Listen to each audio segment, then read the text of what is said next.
The last frontiers of true Africa lie isolated in small pockets of wilderness areas, where nature is both cruel and kind. The most successful survivors here are those that live in a group, a team that lives and hunts together. A tightly knit family of adults and parents, brothers and sisters. In wildest Africa, 3 different predators form the most formidable family units: lions, hyenas, and wild dogs. Each animal bound tightly to its own family by blood. In South Africa, the Timbavati Private Nature Reserve is a great wilderness conservancy bordering the expanses of the Kruger National Park.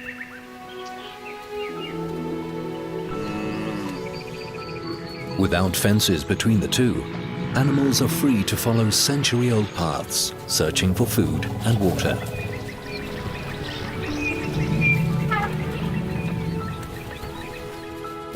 But some animals don't need to move. They've staked their claim to a piece of Timbavati, and they aren't going anywhere. These are the predators, the top of the food chain. In particular, the lions and hyenas. And surprisingly, the smallest of the large carnivores, the wild dogs. These 3 animals have several things in common. Most importantly, they live in family groups. The wild dogs seem to be nomads, drifting in and out of Timbavati, staying for a couple of weeks and disappearing for several months.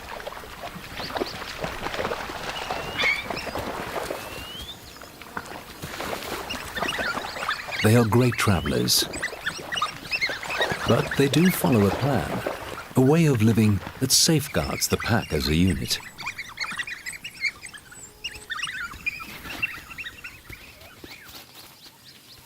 Their home range is vast. It stretches over 800 square kilometers, covering the entire Timbavati and extending north into Kruger. They denned in Kruger while the dominant female gave birth. Now, the pups are 3 months old, and the pack moved to Timbavati, a new hunting ground for the dogs.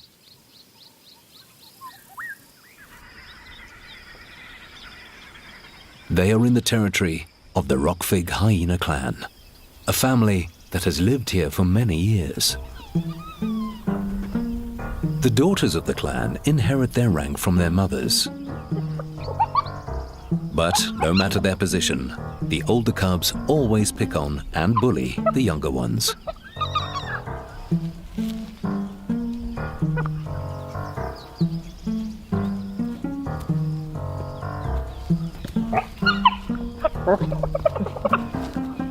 Of all the predators here, the Rockfig clan is the oldest ruling family. During their reign, they've seen many other predators come and go. The most recent arrival is the Timbavati Pride. A year ago, a coalition of 3 powerful brothers arrived from Kruger.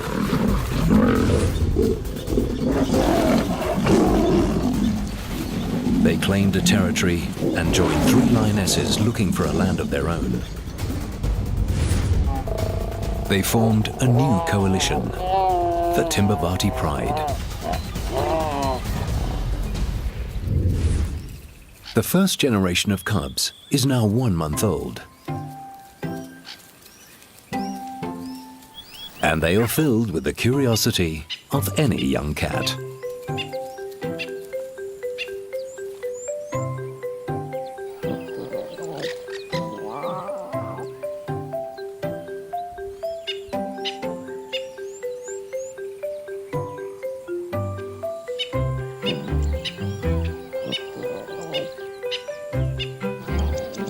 They innocently depend on the comfort and protection of their mother.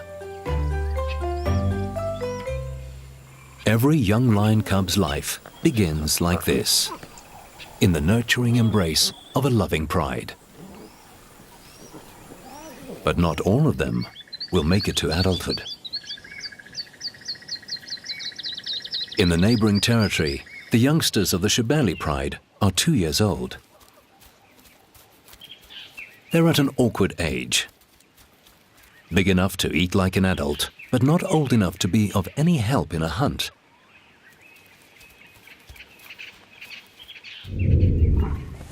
They come from an old family of the area.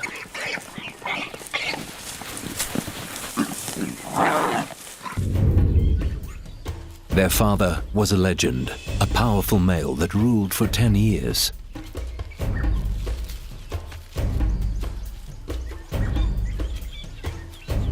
But he died of old age, leaving behind 2 lionesses with a handful of hungry cubs.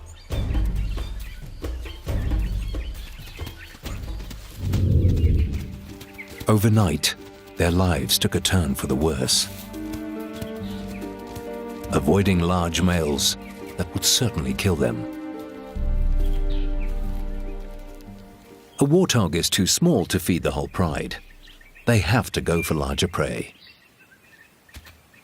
Day and night, the lionesses search for food.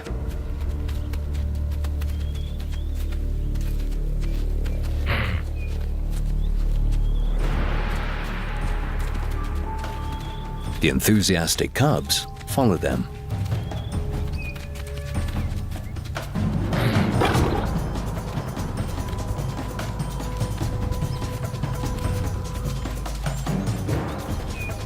Their inexperience causes failure, time and time again. Without regular meals, the youngsters' growth is stunted, their weakened bodies susceptible to illness. But their greatest threat is starvation, the #1 killer of lion cubs.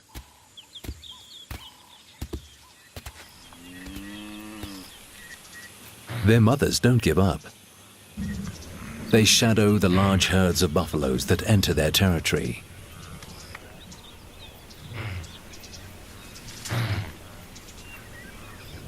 The herbivores' strength lies in their numbers.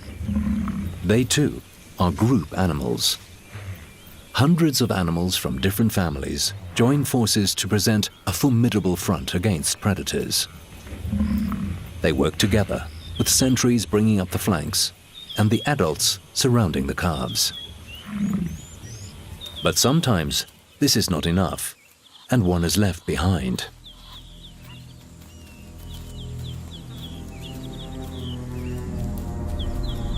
This crippled calf cannot keep up with the herd. His mother had to abandon him. Alone, he wanders aimlessly over the Timbavati.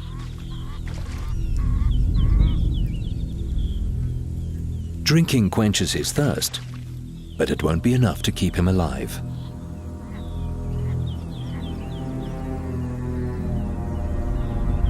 Weak and on his own, he is extremely vulnerable.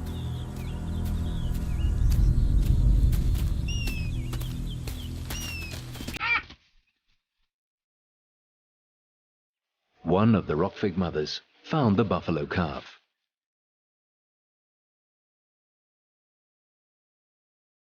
He cannot run away from her and puts up a courageous fight.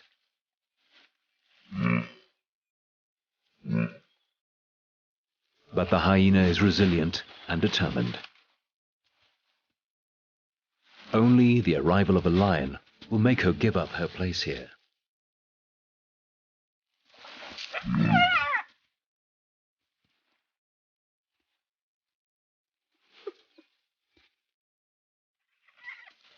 The hyena's strongest assets are her powerful jaws and teeth. Relentlessly, she uses these to harass the buffalo calf. Hour after hour, she pursues him, weakening the calf to exhaustion.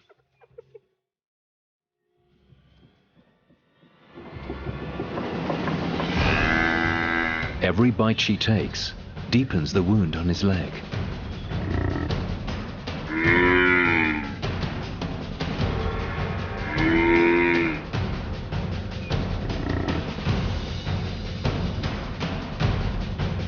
But he doesn't give up.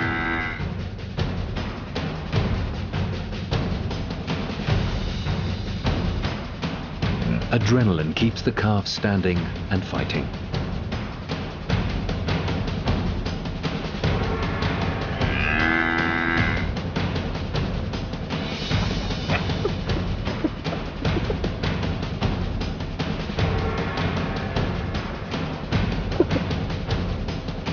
After several hours of relentless torment, the hyena leaves.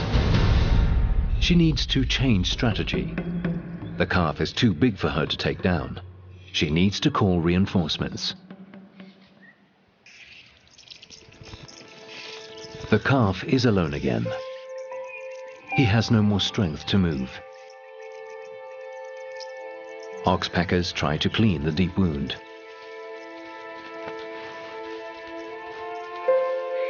He is weak, exhausted, and in pain.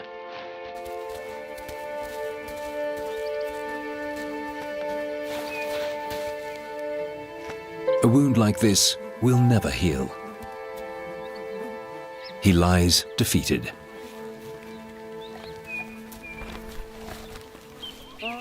Through the night, the hyenas feast on their kill.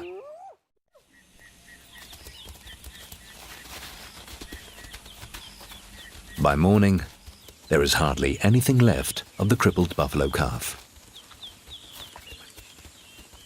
They eat everything, from the meat to the skin and bones. After such a big meal, they will sleep for the rest of the day.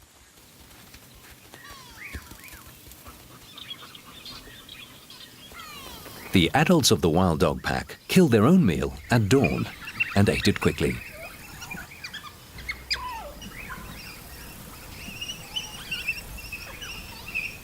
They don't carry any meat back to the pups. It would be too heavy and cumbersome for the 27-kilogram dog.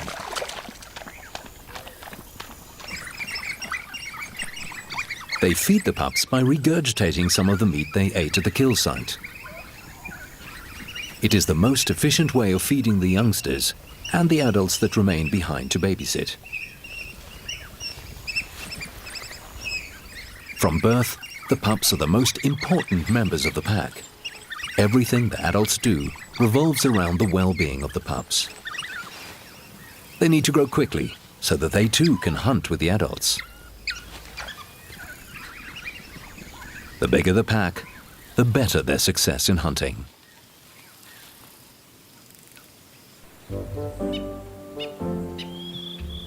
Lions do things a little differently.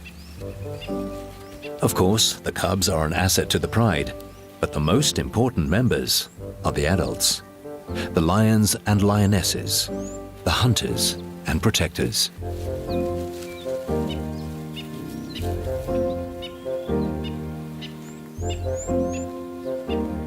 The Timbavati mother spends as much time as possible with her cubs, only leaving them to hunt and feed. For the first 2 months of their lives, she is their only caretaker. During this time, she keeps them isolated, growing them in strength only on her milk.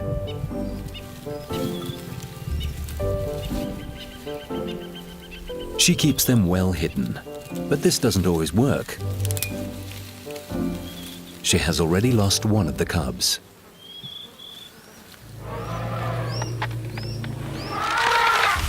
The cubs' own instincts keep them out of trouble.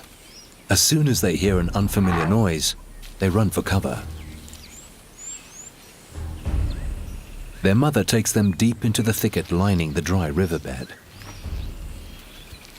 But this time, the animals that arrive are not a threat. The coalition of Timbavati brothers, their fathers.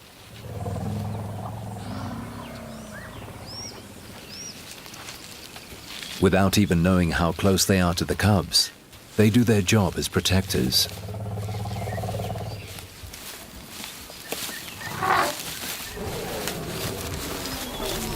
But sometimes, even a formidable coalition like this one needs to give way.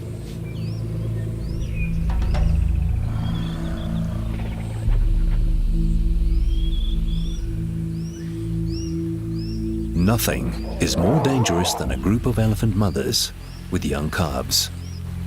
When they see lions, they chase them away.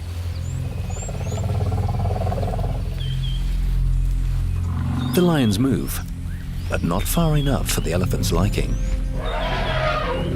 The only thing that the lioness and her cubs can do is lie as still as possible and hope that they remain unseen.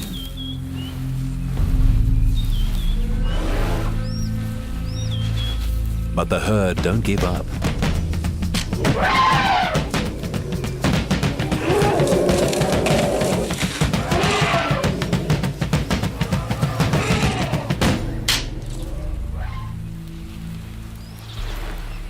With the lions a safe distance away, the elephants continue down the dry riverbed. The matriarch takes them to water. She is the oldest female of the herd, and with her sisters and older daughters, they form the backbone of the family. The calves are the heart. The distance they cover to find food and water depends on the strength and stamina of the youngest ones. It's the end of winter, and many water sources have dried up. But the matriarch knows where to find water just below the sand of the dry riverbed. It's a skill that has been passed from mother to daughter through the ages. The youngster will burn this in her memory. But for now, she plays in the cool, wet sand.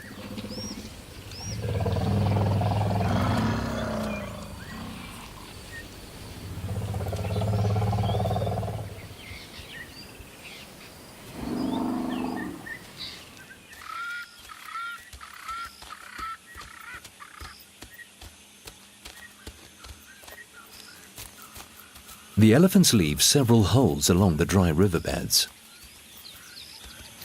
Other animals use these to drink as well.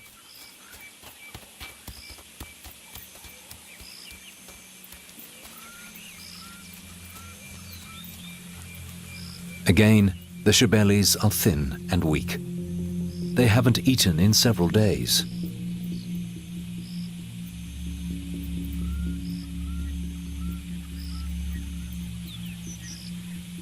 Exhausted, the cubs rest as much as they can.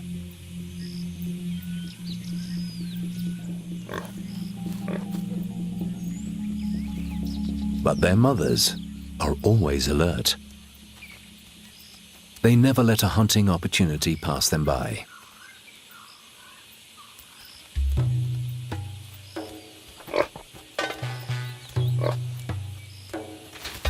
They stalk carefully, using the dry bush for cover.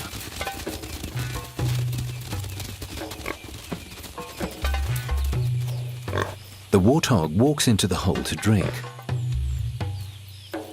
The lionesses choose their positions carefully.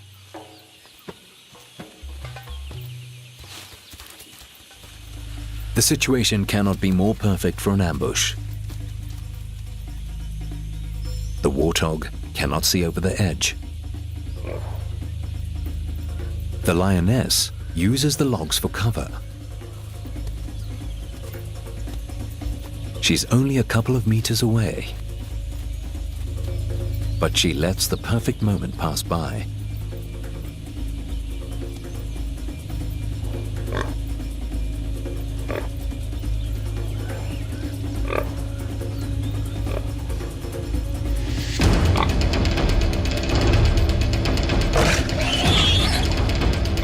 It's the lion's bad luck.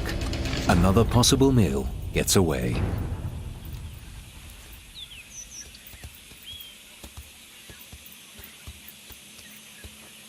The lionesses return to the pride. They have no time to rest or play. They need to set up another ambush. They lie in the shade, unseen by any animal walking to the waterhole. As soon as the next target comes to drink, they take their positions again. This time, it's a waterbuck.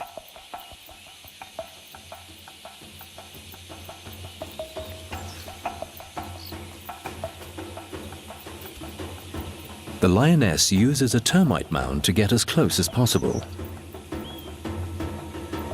The waterbuck cannot see her. Her sister crawls forward in the open. Once again, the situation is a perfect ambush. But the waterbuck spots the lioness running. Her sister doesn't even get the chance to move. The Shebelis go without food for another day. Under normal circumstances, living in a pride is an advantage. But this has not worked out well for the Shebelis.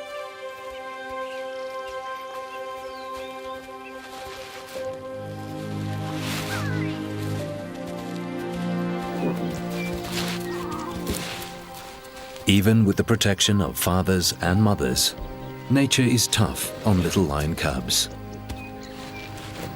And there are no exceptions.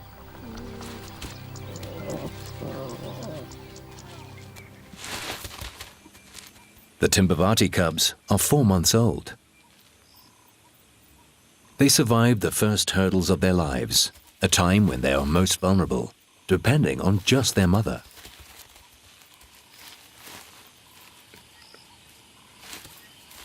Now they are old enough to be included in family life, and they have the protection of the entire pride. 6 adults, their mother, her 2 sisters, and the 3 Timbavati males.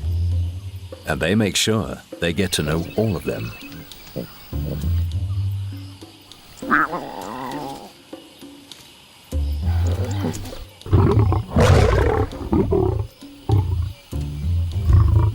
From now on, they will move with the pride.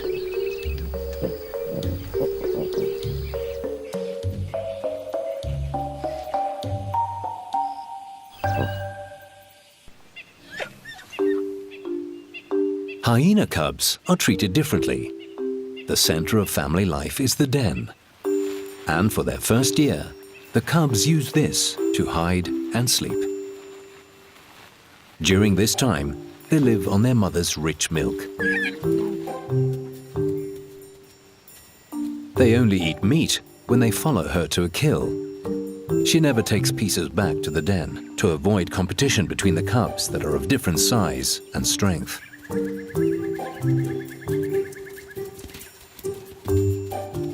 The cubs live and play together and keep each other entertained.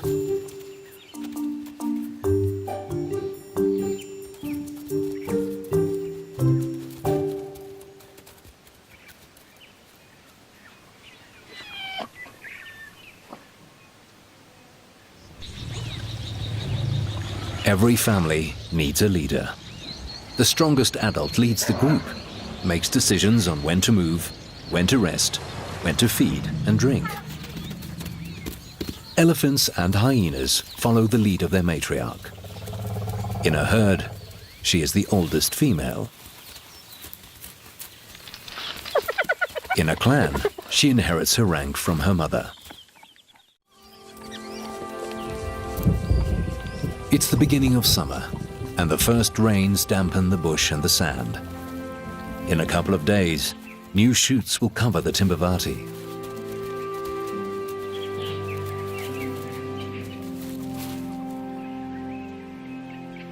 The pups are not experienced enough to hunt yet. They wait for the adults to make a kill, and then move in to feed.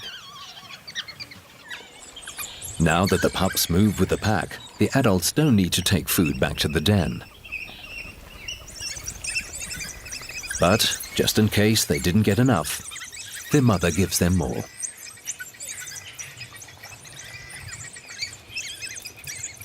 Their numbers will strengthen the pack. A wild dog family is a very well-balanced unit. To avoid interbreeding, only the dominant pair mate and give birth to pups.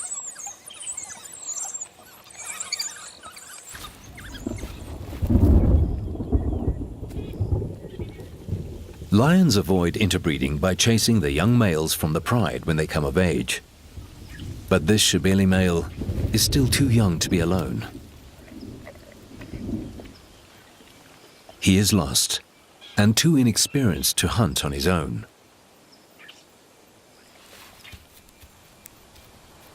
If he wanders out of his family's territory and into that of the Timbavati pride, the brothers will kill him.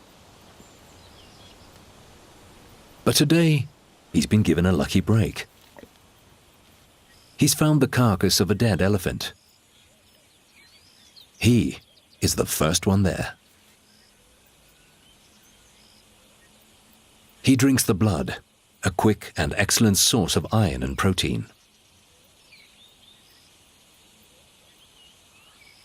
Then he starts on one of the elephant's softest parts, the trunk.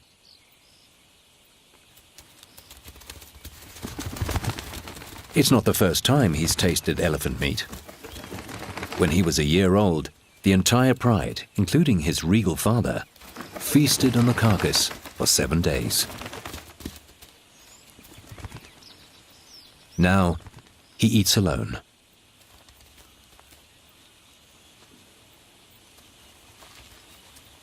But not for long. The vultures circling on thermals a kilometer above the reserve easily spot the huge bulk. But it's too late in the day for them to feed, so they roost in nearby trees and wait for the morning.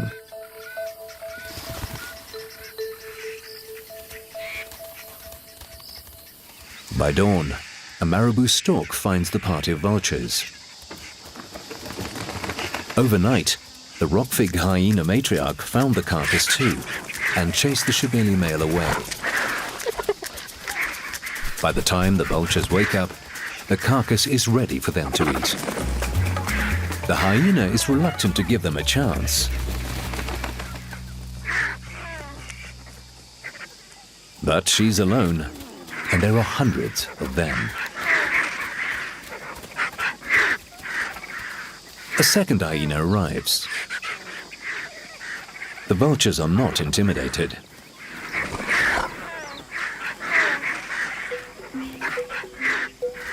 The marabou stalks the vultures for any piece of meat.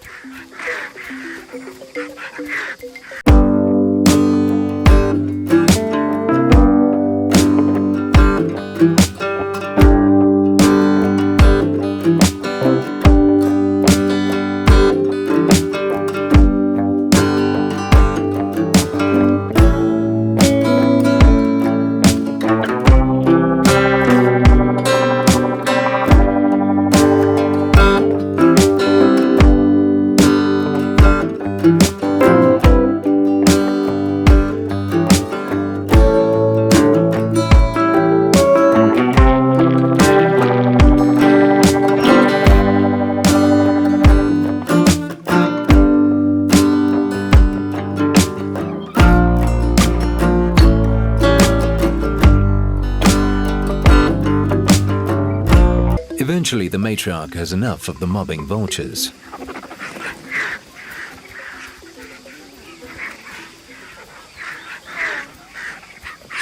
The other hyena abandons the ribs in the water.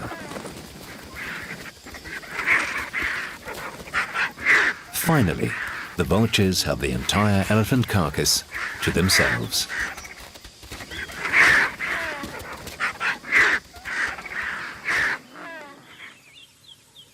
Rain or shine, the wild dogs hunt. They move the carcass to higher ground. Perhaps they know of the deluge that is about to come. The pouring rain energizes the wild dogs. The pups continue to eat, and the adults play. Eventually, it's a game for the entire pack.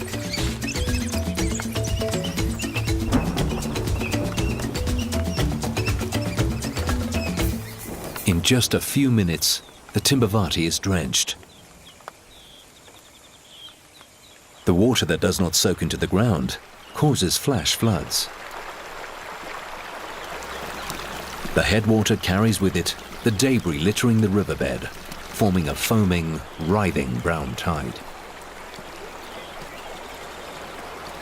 Even though the adults have seen this before, they approach the moving mass with caution. The pups have never seen a flood before, and they are curious. They watch their parents.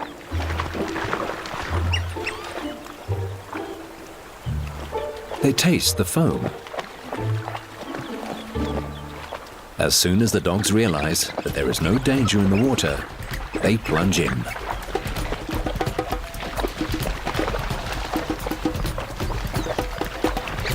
Then it's all a game again.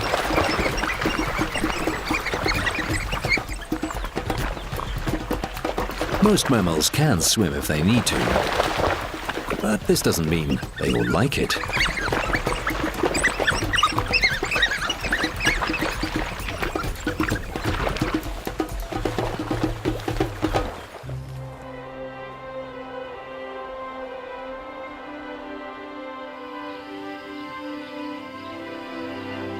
The rains leave behind a spray of green, the beginning of summer.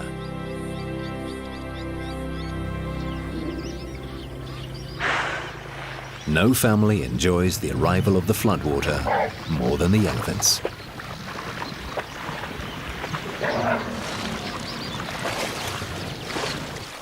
They've spent the winter months wallowing in shallow, muddy pools. Now, they can swim and play in fresh and clean water. They are excellent swimmers. Their large bodies are buoyant, and they use their trunk as a snorkel.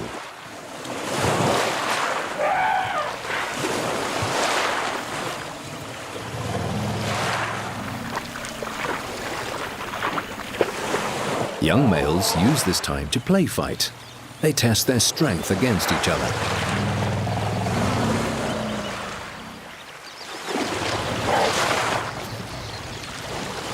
The matriarch decides when the herd's time at the dam is over. She leads them away to feed on the new summer shoots. Summer has not changed the Shebeli's fortune. They are young adults now, 2.5 years old, but they look smaller than their age. Their weakened bodies are susceptible to infections. If they don't die of starvation, they will succumb to a silent killer, feline tuberculosis. Then they will waste away. They are close to death.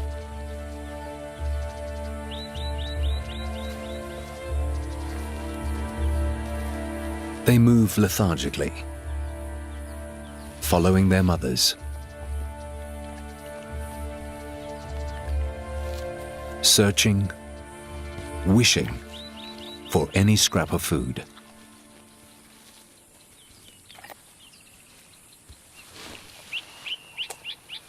One of the males finds a tortoise. He is starving and manages to bite into it. It's a very small meal. His brothers don't even try to take it away from him. A couple of kilograms of meat makes a small snack. But any food, even the smallest biteful, will keep him alive.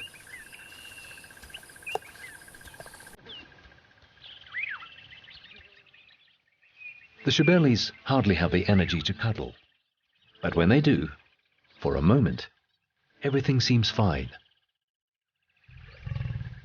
They gain strength from the affection and reassurance given by their mother.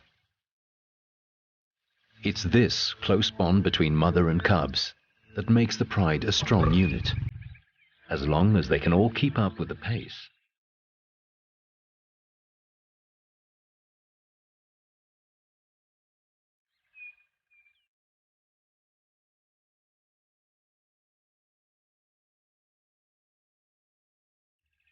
Soon the lionesses will be on the move again, in search of food.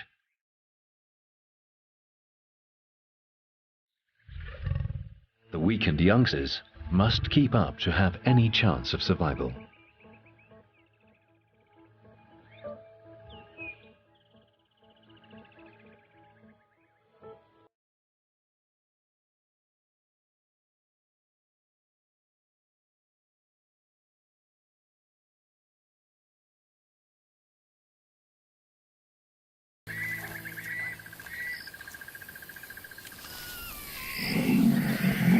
But overnight, things take a nasty turn for the Chebelis.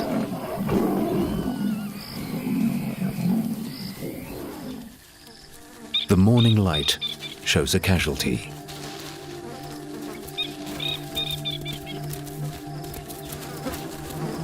One of the lionesses died in the night, fighting with some rogue males.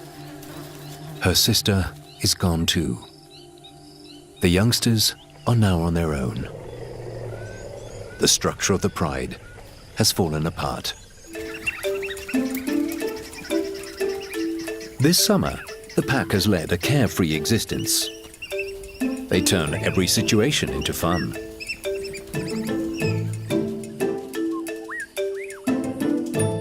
A rhino walks into the pack.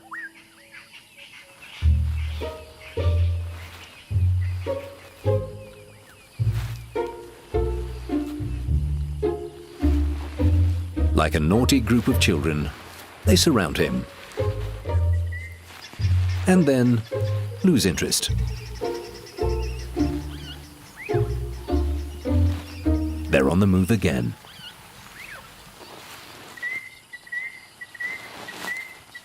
The dominant pair are ready to mate. They lead the pack away from the Timbavati and back north to their dennings.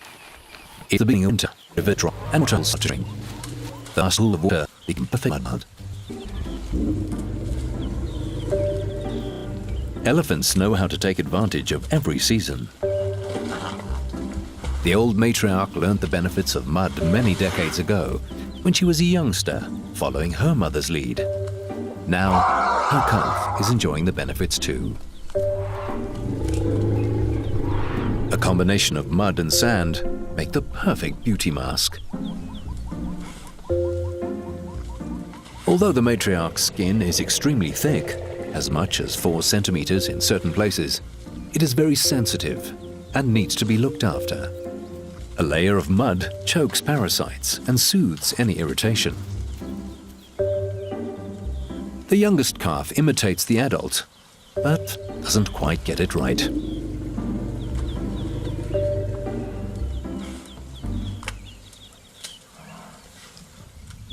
The beauty treatment over, it's time to get back to the serious business of eating.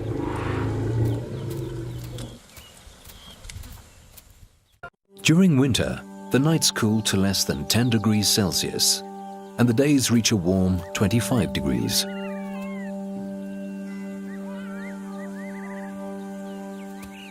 The rock fig territory is drying up.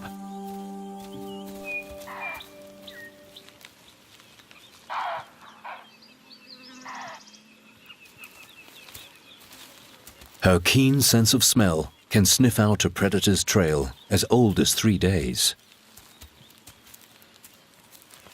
She finds a kill.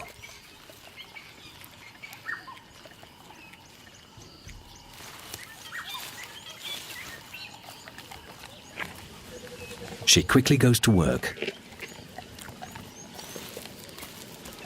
Her powerful teeth and jaws tear the meat and crush the bones.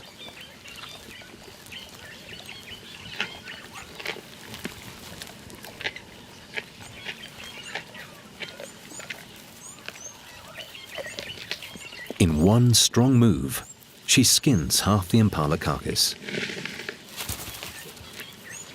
Then she tears off the rest of the skin. Within minutes, more than half the carcass is gone.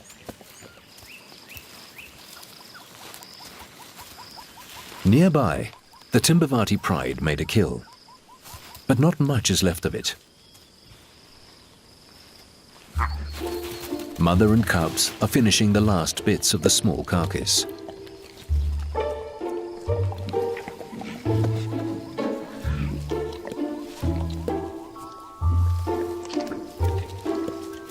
The cubs are now 6 months old and fully weaned. They are the last to feed. They have to wait for their fathers and aunts to finish first. And with such a small kill, they are left with the scraps. The cubs have developed fighting characters. In a lion family, they have to fight to keep the food they have. As they grow older and stronger, they will be able to stand their own ground among the adults at a kill. The first year of any young animal's existence will shape its entire life. It learns essential skills by watching its parents and playing with its siblings, and develops strong bones and muscles by eating regular meals provided by its mother.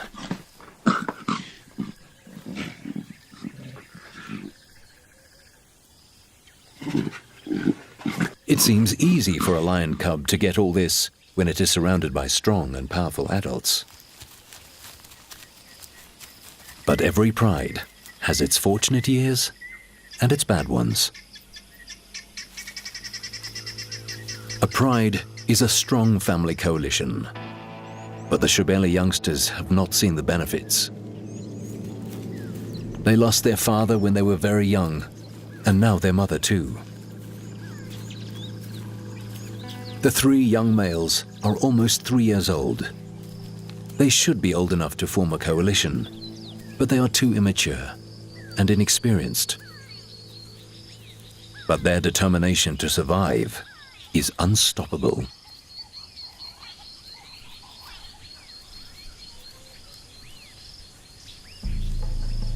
They know they need to hunt, but they lack the patience and coordination to set up an ambush. The waterbucks spot them immediately. Confused, the brothers try to regroup, but their prey is gone. Without the support of the rest of the pride, the Shebeli male's life is going to be tougher than ever. To survive, they will have to rely on scavenging and learn to hunt small prey.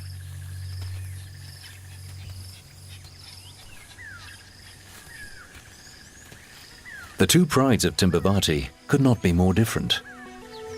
The Shebelis tipping the scales on the side of disaster, and the Timbavati pride weighing in on the side of success.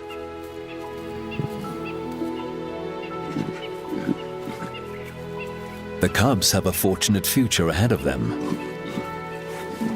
with a mother and her sisters to care for them,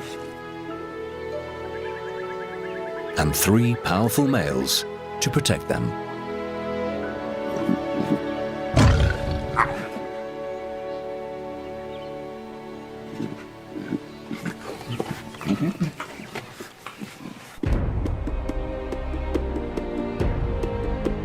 In Africa, the most powerful predators are those that live together in a family group.